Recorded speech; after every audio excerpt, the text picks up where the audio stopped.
یہ جو موقع آتے ہیں نا شب برات کے، شب قدر کے، یہ بنیادی طور پر اللہ تعالیٰ کی طرف سے دی ہوا موقع ہوتا ہے کہ چلو تمہیں چانس دیتے ہیں، پابندی کوئی نہیں، لیکن رب کی طرف سے نا موقع ملتا ہے، چلو تمہیں ایک موقع دیتے ہیں، چلو اپنے آپ کو کلیئر کر لو، تمہیں موقع دیتے ہیں۔ یا اللہ کیا کرے، کچھ بھی نہیں، آ کے نا سچے دل سے 2 رکعتیں پڑھ کے توبہ کرو، عرش کا مالک پچھلے سارے معاف کر دے۔ ان لوگوں کی باتوں پہ نہ جائیں جو بلا وجہ پریشان کرتے ہیں لوگوں کو۔ شب برات کا حوالہ بھی نہیں مل رہا، حالانکہ ترمذی شریف میں حدیث موجود ہے، سیاہ ستہ کی روایت ہے ترمذی میں۔ پہلے کہتے ہیں سیاہ ستہ سے دکھاؤ، جب سیاہ ستہ سے مل گئی تو آپ اور کدھر جانا ہے؟ اور ابن ماجہ میں موجود ہے مولا علی کی روایت، اور ذرا ترتیب دیکھیے گا، یہ ترمذی کی حدیث ہے، اور امام ترمذی نے تو پورا باب باندھا ہے 15ویں شعبان پر، پورا باب۔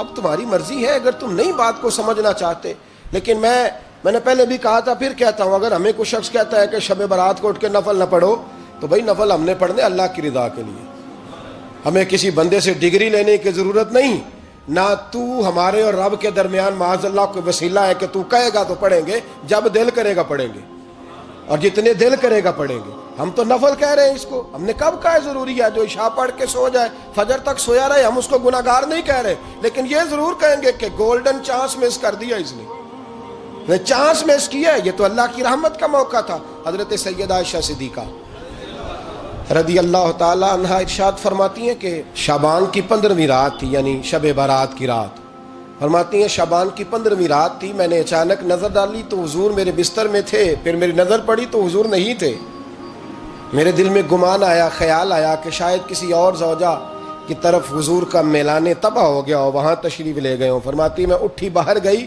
تو نبی کریم علیہ السلام جنت البقیع میں تھے، قریب ایک جگہ پہ حضور دعائیں مانگ رہے تھے۔ فرماتے میں گیا تو حضور فرمانے لگے، ابو بکر کی بیٹی تو نے کیا گمان کیا کہ اللہ کا رسول تیری حق تلفی کرے گا؟ عرض کی حضور آپ مالک ہیں، کہیں اور جانا چاہیں تو میری طرف سے پابندی نہیں۔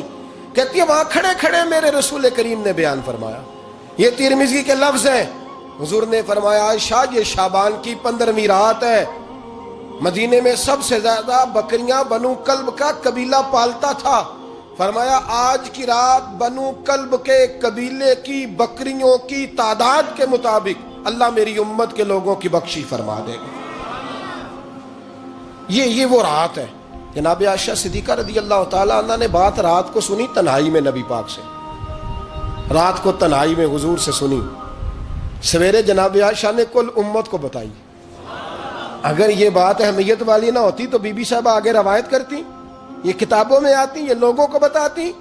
حضرت عائشہ نے روایت کیا اور مولا علی شیر خدا نے تو کھل کے کہا، ابن ماجہ میں حضرت علی سے پیار کرنے والوں کے لیے الگ عنوان، مولا علی نے کھل کے فرمایا شعبان کی 15ویں رات کو رات عبادت کرنا اور سویرے روزہ رکھنا۔ حضرت علی کے لفظ بائی نہیں سیاستہ میں، رات کو روز عبادت کرنا، دن کو روزہ رکھنا۔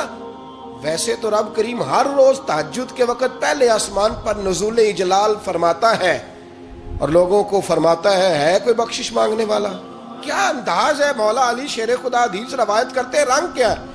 فرمایا باقی راتوں میں نا تھوڑا سا پیکج ہوتا ہے، تھوڑا سا آخری حصے میں رات کے شب برات کو نا رات چڑھتے ہی اللہ پہلے آسمان پر جو اس کی شان کے لائق ہے نزول اجلال فرماتا ہے، اور پہلا جملہ یہ فرماتا ہے کوئی معافی مانگنے والا؟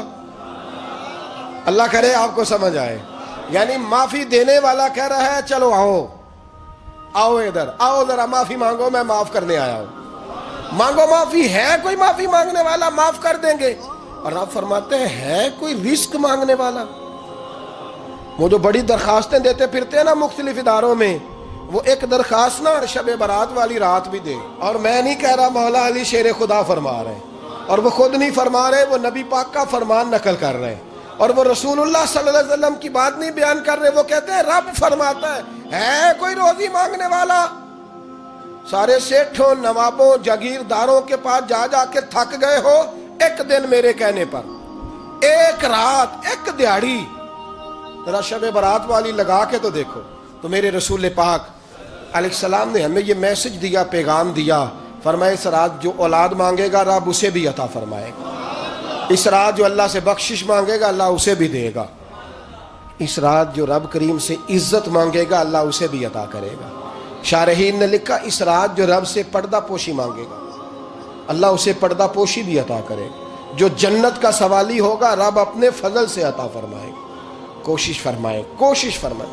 10 محرم کو ہمارے ہاں لوگ جاتے ہیں قبرستان, وہ کسی حدیث سے ثابت نہیں, میں منع نہیں کر رہا, جائیں 9 محرم کو جائیں, 10 کو جائیں, 11 کو جائیں, 8 کو جائیں, سفر میں جائیں, ربیع الاول میں جائیں, قبرستان میں جب بھی جائیں, منع نہیں ہے. لیکن شب برات والی رات تو خود رسول کریم گئے ہیں نا قبرستان. اب جو بات میں نے سمجھانی ہے اس کو سمجھیں. نبی پاک کی والدہ کا مزار نہیں ہے وہاں جنت البقیع میں. حضور کے کو بھائی بہن, حضور کیا کرنے گئے؟ امت کی بخشش کے لیے گئے. شب برات کی رات لالچی نہ بنے کہ صرف میں نے اپنے لیے روزی مانگنی ہے, کل امت کے لیے مانگے رب کریم سے. مانگے اپنے بھائی کے لیے, مانگے اپنی بہن کے لیے, مانگے اپنے بیٹے کے لیے, مانگے اپنی بیٹی کے لیے, مانگے اللہ کریم. یہ مانگنے کی رات ہے. پچھلی راتی رحمت رب دی کرے بلند آوازہ, بخشش منگن واریاں کارن کھلا جے دروازہ. آئیں اللہ کی بارگاہ میں اس رات کو کھل کے دعا مانگے.